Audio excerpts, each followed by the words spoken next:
Strategi Sintayong banjir pujian.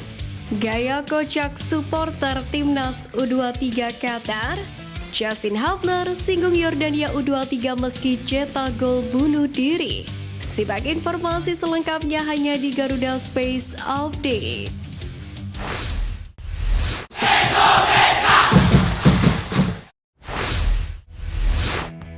Pelatih Timnas Indonesia U23 Sintayong memantau laga Timnas Jepang U23 versus Timnas Korea Selatan U23 guna menatap babak perempat final Piala Asia U23 2024. Ini bukan kali pertama Sintayong memantau lawannya tersebut, di mana sebelumnya Coach Shin telah hadir di laga kedua Korea Selatan U23.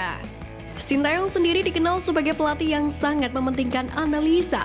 Tidak hanya di Piala Asia U23 ini, pada beberapa turnamen sebelumnya, pelatih asal Korea Selatan tersebut juga selalu menyempatkan diri, yakni untuk memantau pertandingan lawan. Hal tersebut bertujuan agar mampu menerapkan formasi yang tepat. Terbukti di laga terakhir kontra Yordania ini, skuad Garuda Muda mampu menampilkan performa yang begitu impresif. Bek Timnas Indonesia U23 Justin Hubner menyambut gembira atas keberhasilan membantai Yordania U23 dengan skor 4-1.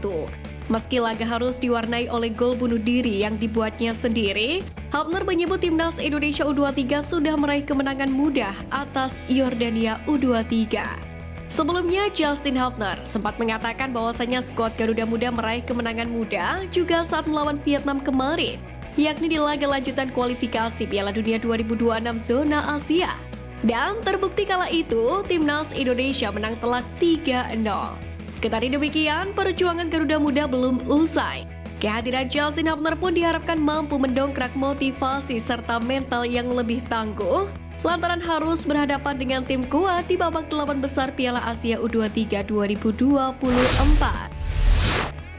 Pemandangan menarik saat Timnas Indonesia U23 melawan Yordania dalam laga pamungkas Grup A di Stadion Abdullah bin Khalifa adalah kehadiran ribuan supporter yang memberikan dukungan langsung di stadion, yakni untuk skuad asuhan Sintayong. Mereka memenuhi tribun timur dan barat. Kondisi ini pun membuat Rizky Ridho dan kawan-kawan seperti bermain di rumah sendiri. Dari informasi yang didapatkan, ada sekitar 3.000 supporter Indonesia yang menyaksikan laga hidup mati tersebut. Uniknya ada satu supporter yang menarik perhatian warganet. Supporter pria itu mengenakan seragam pramuka lengkap, alih-alih mengenakan jersey Timnas Indonesia. Hal tersebut diketahui lewat unggahan akun Instagram @wasitmafia. Sontak saja, unggahan itu langsung mendapatkan tanggapan beragam dari warganet di kolom komentar. Banyak yang berargumen bahwa supporter tersebut baru saja persami. Namun, tak sedikit pula yang menyebut bahwa supporter tersebut baru saja selesai upacara Hari Kartini. Bukan supporter Indonesia namanya jika tidak kocak. Kendati demikian, apresiasi pun patut diberikan kepada mereka lantaran telah mengawal perjuangan Garuda Muda di Qatar. Konfederasi Sepak Bola Asia atau AFC turut menyoroti keberhasilan Timnas Indonesia U23 yang lolos ke babak perempat final Piala Asia U23 2024. Melalui laman resminya, AFC menyebut Timnas Indonesia U23 membidik sejarah baru. Bahkan, Garuda Muda diakui berhasil mengikuti jejak Timnas senior mereka yang juga mengukir sejarah di Piala Asia 2023 pada Januari 2024 karena untuk pertama kalinya bisa lolos ke fase gugur.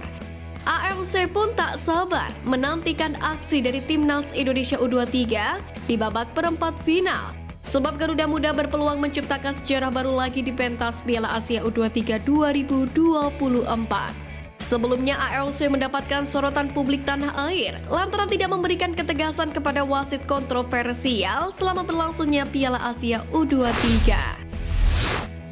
Nathan Jeon kembali banjir pujian setelah berhasil mengantarkan Timnas Indonesia U23 menang telak 4-1 atas Yordania di partai terakhir Grup A Piala Asia U23 2024. Nathan sejatinya adalah seorang bek kiri, namun berhasil disulap Sintayong menjadi gelandang tangguh dan kreatif oleh Sintayong.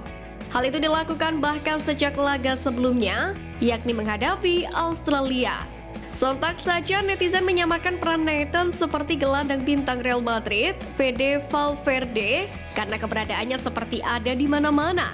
Meskipun dia minim pengalaman sebagai gelandang. Hal itu pun diakui oleh akun @jutlingham di media sosial X. Sayangnya, Nathan harus kembali ke Belanda lantaran SC Heerenveen hanya memberikan izin waktu 1 minggu untuk membela timnas Indonesia U23. Kendati demikian, PSSI menegaskan bakal kembali melakukan lobby lantaran tenaga Nathan dibutuhkan oleh Sintayong untuk menghadapi babak perempat final. Beredar kembali video viral yang memperlihatkan aksi Sintayong, pelatih timnas Indonesia, membetulkan posisi bendera merah putih yang terlihat miring, yakni saat melakukan konferensi pers. Pada video yang dibagikan oleh salah satu akun X @zernolfil, terlihat Sintayong sibuk membetulkan pajangan bendera merah putih yang ada di depannya. Ia merasa posisi bendera merah putih terlihat miring. Pelatih asal Korsel itu pun berupaya membetulkan posisi bendera merah putih di posisi yang tepat. STY terlihat berkali-kali membetulkan posisi bendera merah putih tersebut. Dari keterangan video disebutkan bahwa aksi STY itu dilakukan saat jumpa pers jelang laga perebutan medali perunggu di ajang SEA Games 2021 lalu melawan Malaysia. Video tersebut kemudian viral pasca Sintayong sukses mengantarkan timnas Indonesia U23 untuk lolos ke babak perempat final Piala Asia U23 2023. Sejumlah netizen pun berikan komentar yang memuji sikap STY tersebut. Namun tidak sedikit pula warganet tanah air yang menyinggung sosok Toel lantaran kerap mengkritik kinerja Sintayong. Rafael Struijk menunjukkan aksi cerdik untuk mengulur waktu. Ia tertangkap kamera meminta Fajar Faturrahman tetap rebahan di lapangan.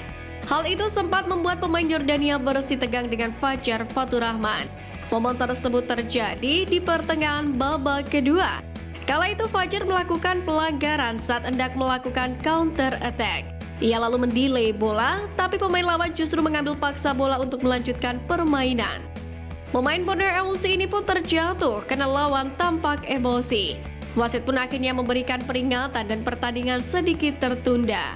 Menariknya di momen itu ketika Fajar ingin berdiri, Rafael Struijk menghampirinya dan meminta rekannya itu untuk tetap rebahan di lapangan. Ia memegang punggung pemain Borneo FC tersebut.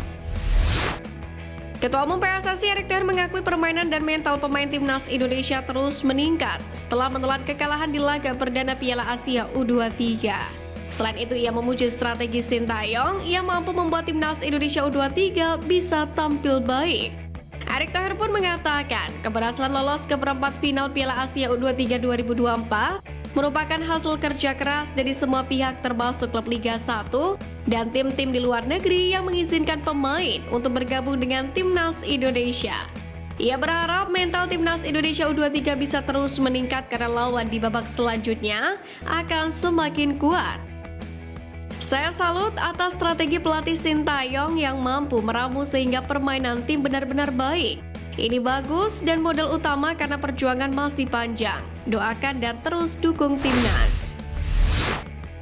Usai mendapatkan lawan berat, pelatih timnas Indonesia U23 Sintayong enggan pusing terkait kekuatan lawan yang akan dihadapi skuad Garuda Muda di perempat final Piala Asia U23 2024. Sintayong menegaskan baik Jepang maupun Korea Selatan sama-sama kuatnya. Untuk itu ia lebih memilih mempersiapkan skuad dengan semaksimal mungkin. Sejatinya, Sintayong telah memilih untuk menghadapi Jepang. Hal itu dikatakan usai Garuda Muda mempermalukan Australia. Kendati demikian, usai lawan dipastikan, Sintayong pun turut memastikan perjuangan timnas Indonesia U23 berlanjut. Pelatih berusia 53 tahun ini menilai bahwa target sesungguhnya ialah lolos Olimpiade Paris 2024.